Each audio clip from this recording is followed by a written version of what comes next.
Located in the Persian Gulf, Qatar is a country with an area of a little more than 10,000 square kilometers. Just to give you some idea of just how small that is, it's nearly 40 times smaller than California. So when this country got its independence from the UK in 1971, Qatar was a faraway, hostile, and very, very poor place. As a matter of fact, it was one of the poorest territories of the United Kingdom. And, well, that kind of made a lot of sense. The Qatar Peninsula is a place where temperatures can reach 50 degrees Celsius in summer, it's almost completely covered by desert, and it was certainly one of the most uninhabitable places on Earth. But it didn't stay that way forever, and today Qatar is the richest country on the planet. That's right, the citizens of this tiny nation enjoy a per capita income of more than $125,000, which is almost 3 times the income in France and 5 times that found in Chile.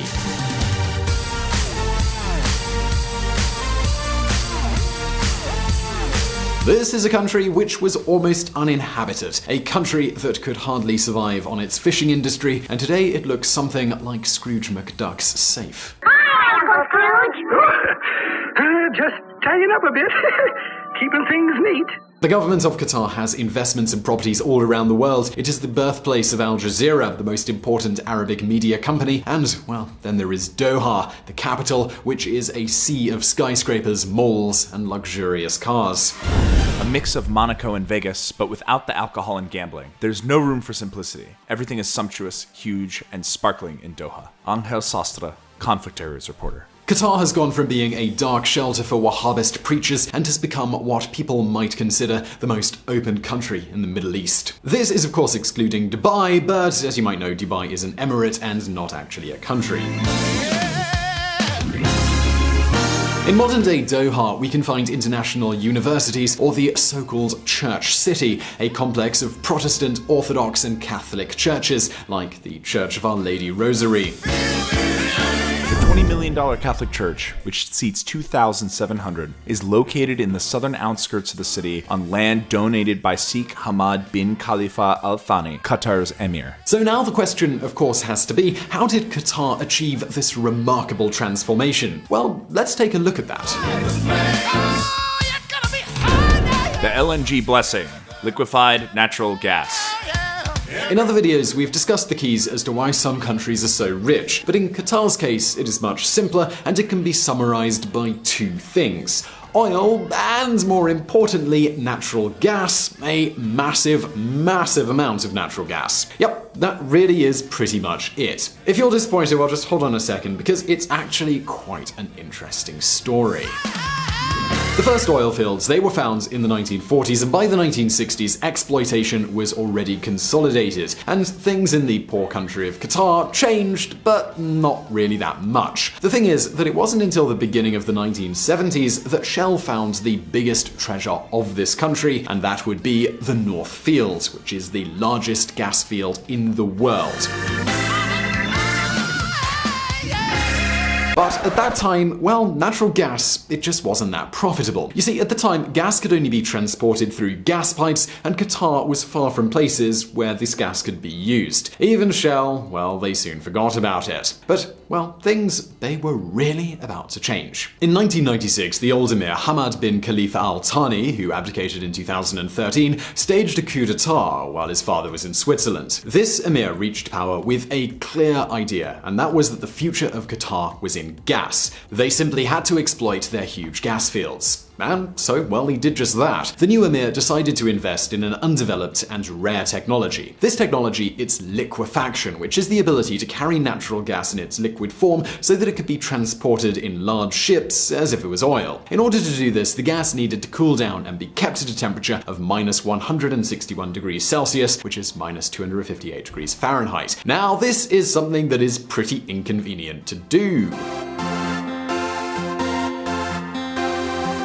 So while Qatar, they decided to invest enormous quantities of resources in order to boost the development of this technology so that it could be used on a massive scale. Because of that investment, Qatar is now the world's largest exporter of LNG. With this technology, Qatar is able to export its enormous gas supplies to the rest of the world. In fact, last year, 3/4 of Qatar's gas went to Asian countries like China, India, South Korea, and Japan. And well, there's more, because the industrial complex that Qatar has developed is so big, so large scale, that the country has managed managed to have the cheapest costs of extraction and liquefaction in the entire world. To illustrate this, a methane tanker of LNG is 4 times cheaper in Qatar than it is in the United States.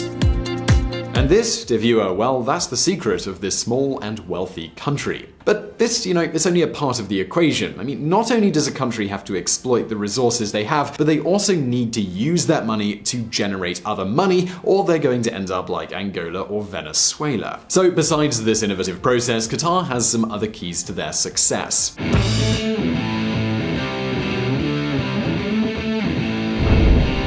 Qatar power.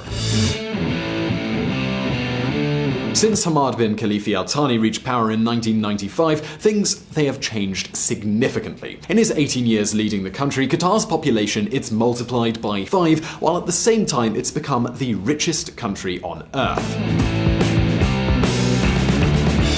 So the old Emir, he's got plenty of reasons to feel proud of himself. But let's move on from this, because Qatar, it started to generate a lot of economic resources, and the question now is, well, what are they doing with this money? Well, despite what it may look like, they've actually mostly invested it both nationally and internationally. Qatar, they've created the Qatar Investment Authority, which is a huge fund to invest money all around the world. It is known as Qatar's power because they have in their hands more than $330 billion. And when you consider that the population of Qatar is less than 3 million people, but of those 3 million people, only 300,000 are Qatari citizens, well, you can do the math. This fund, it has made significant real estate investments all over the world. In London, a big part of the city belongs to Qatar, including offices, hotels, apartments, and, well, in the United States, Qatar was, in 2016, the 4th largest office investor in the country. In Manhattan alone, this fund has invested $5 billion in the last 2 years. And they're not just investing in real estate. This fund also has major shares in many multinationals. Qatar is, for instance, one of the largest shareholders of companies like Volkswagen, Iberdrola, Barclays Bank, Tiffany & Co., Shell, or even the giant Rosneft, the oil company of the Russian government. In the image I'm about to show you, you can see how much foreign investment has increased as the production of gas and oil has grown.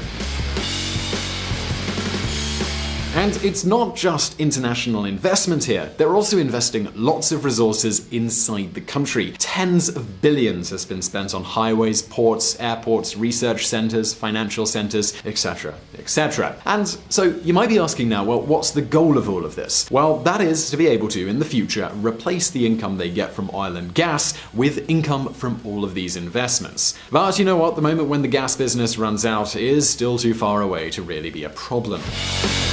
There are no analysts who can say when demand for gas will wane. For oil, there are people who see peak demand in 2030, others in 2042, but for gas, demand is constantly growing. This idea they have of investing rather than spending the money from natural resources might be one of the most important differences between Qatar and other countries who are also rich in natural resources. Most of them, they find it too easy to spend the money today and not think too much about the future. Towards effective independence. When Hamad bin Khalifa Al Thani reached power, he also had another thing in mind. Qatar, it had to gain international influence. You see, for years Qatar was controlled de facto by Saudi Arabia, and the new emir just couldn't forget about Iraq's invasion of Kuwait. If Qatar wanted to survive, they needed to claim their identity and gain international influence. Otherwise, any conflict with Riyadh could compromise the independence of the country. Besides, well, natural gas, it could pay the bills now.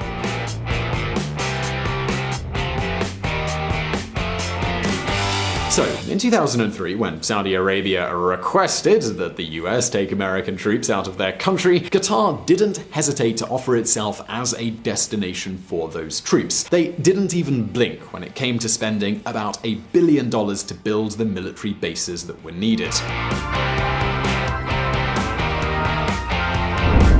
The sprawling base 20 miles southwest of the Qatari capital of Doha is home to some 11,000 US military personnel. Indeed, it could be said that Qatar has taken out a very comprehensive insurance policy. And, well, then we have the founding of Al Jazeera. This has the objective of obtaining global influence, and, well, they succeeded, and this is something we actually covered in a previous video that you should definitely check out. They also developed a foreign policy driving towards international influence. The blockade.